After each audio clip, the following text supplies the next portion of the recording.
How to recover deleted TikTok account. Hi guys, in this video I'm going to show you step by step that how you can recover your deleted TikTok account. So let's dive in.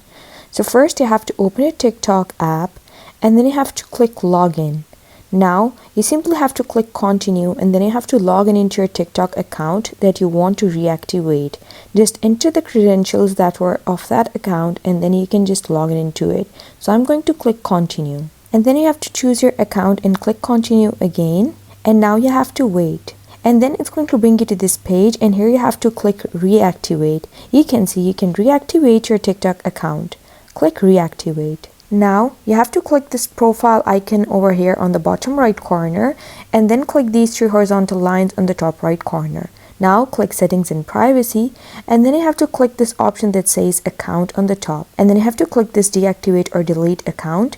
And here you can see if you click delete account, it's going to give you this option over here that you can just reactivate your account within the 30 days. So if you're reactivating your account within 30 days, then you can reactivate it. Otherwise, you cannot reactivate your account. And that's how you reactivate your TikTok account. Thanks for watching.